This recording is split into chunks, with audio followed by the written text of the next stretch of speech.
there, welcome back to Beauty Bee and to some good old-fashioned quickie makeup. I really am not in that big of a hurry today, but I don't feel like taking a ton of time to get ready, and I figured this would be a good opportunity to show you my inner rush morning routine as of late. I feel like this changes pretty often, but where we are starting from is I have some vitamin C serum on my skin, and that's about it. I meant to put that on as well, but I kind of just got on autopilot this morning and applied that before I sat down to film. So what we are going to start with is my Porefessional Hydrate Primer. I really like this when I'm in a rush because it gives me enough moisture. I have quite normal skin, and it smooths out my pores just a little bit.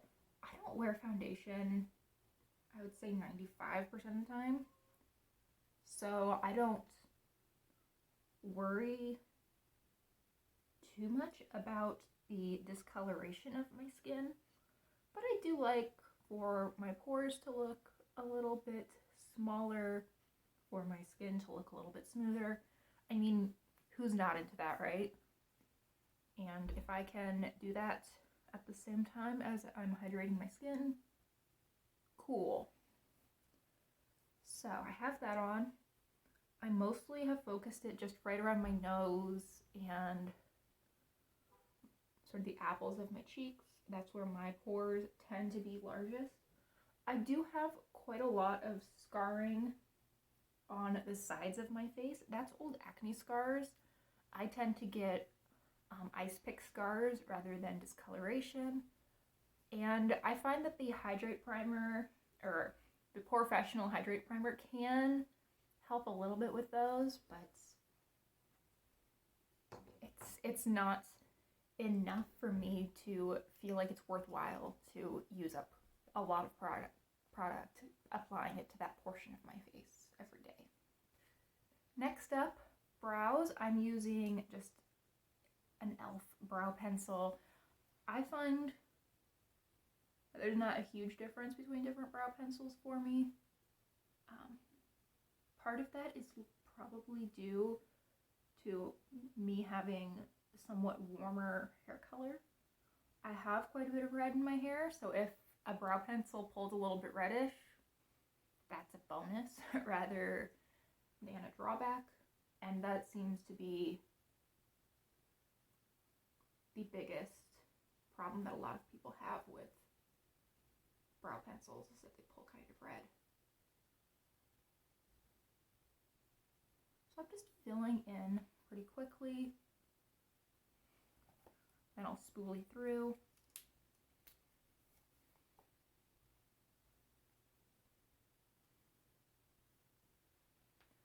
Okay. Next up, we're doing some really basic eyeshadow. I have this e.l.f. No Budge Shadow Stick. I haven't actually owned this for very long. I think I just got this last week, but I've used it, I think, 4 days this week. It's a really pretty taupe color.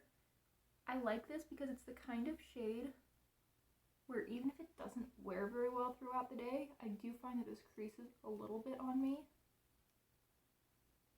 It's so easy to just smooth my finger over it, re-even it out. Honestly, it doesn't even look that bad when it's creased because it's not super different from my skin tone. I have not one of these e.l.f. shadow sticks, but I have a shadow stick from Urban Decay that's in green, sort of a bluish green metallic shade. And that looks like such a mess whenever it wears down. It just looks awful. So just to dissuade creasing for a little bit, I do run my finger over just to smooth out the product, make sure it's not clumped anywhere. and I don't necessarily feel like I need this step, but because I brought out my Lorac Fairy Tale Forest palette for the mirror, I figure I'll just dip into some of this lighter, actually, let's go with this slightly warmer brown for a little bit of extra contrast, and I'll put that in my crease. I'll probably put a little bit of that on my lower lash line as well.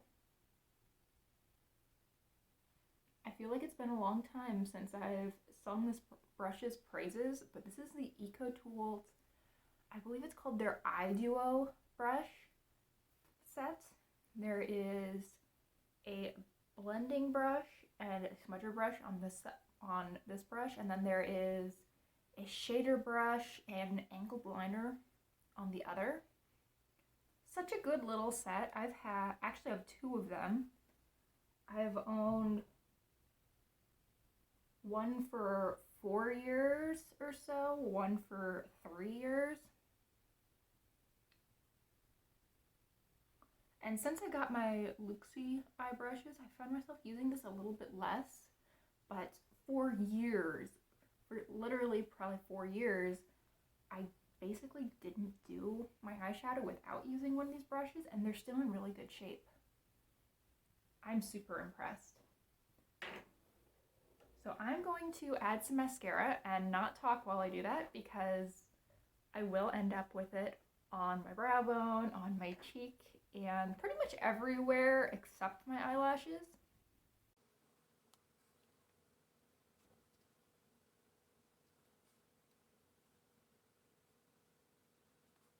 Okay, I thought that I did a really good job of taking off the glitter that I was wearing yesterday, but on closer inspection, I'm realizing I really didn't. So if there is a little bit of glitter fallout on my cheeks, that's from yesterday. It's not due to any of the shadows that I'm using today. Next up, we have just some really quick blush and bronzer. I'm going to use the same brush for both of these. I'm going to start with blush. This is in my Project Pan, so when in doubt, it's what I've been reaching for. This is Bare Minerals Gen Nude Blush in the shade Call My Blush. And I'm just going to brush a little bit of that on to the apples of my cheeks.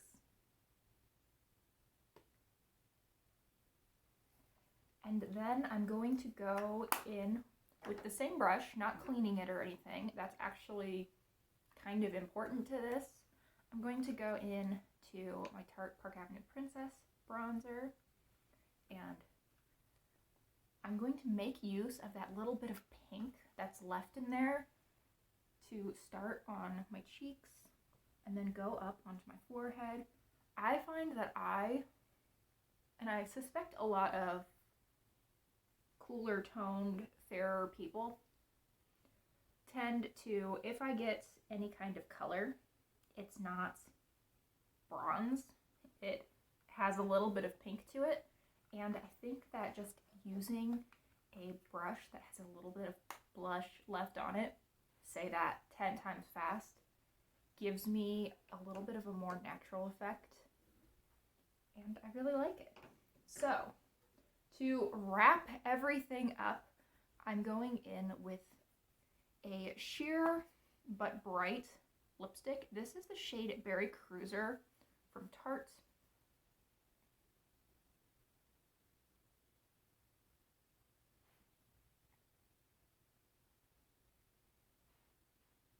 The color isn't important to this look. I mean, I chose this because I think it goes pretty well with the top that I'm wearing today. But when I'm in a hurry, my favorite type of color is just something that's bright and sheer. I really do want to add quite a bit of color because A, I feel like it makes me look like I spent more time getting ready than I actually did, and B, because I like the way that color looks on my face. I do makeup for color. I don't particularly care that much about smoothing out my skin, and then if I'm going very, very neutral on the eyes, I still want to have that little bit of my personality, my preferred way of looking reflected on my face, and a bright lipstick is the way to go about that for me. The sheerness comes in because I don't want to have to be too careful first thing in the morning. Like, I don't know how much caffeine you've had when you're getting ready, but with me, it's often not enough, especially if I'm in a rush.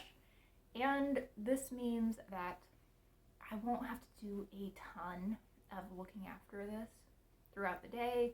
We're not here to babysit a super vibrant orange glossy lip, you know? So this one from Tarte, that's probably my second or third time using this. So far I've been really impressed with it, but like I said before, it's not so much about the particular color or the particular lipstick as just a sheer bright shade. And I think that about brings us to the end of things. Yeah, if I had 5 minutes to get ready, this is probably about what I would end up with. Sometimes I will just go in with my finger to a shade like a mixture of these two, which I'm actually going to do now, and just add that to my brow bone. I really like the lift to my face that a shimmery brow bone highlight gives me. But other than that, that's about it. I'm really happy with this look.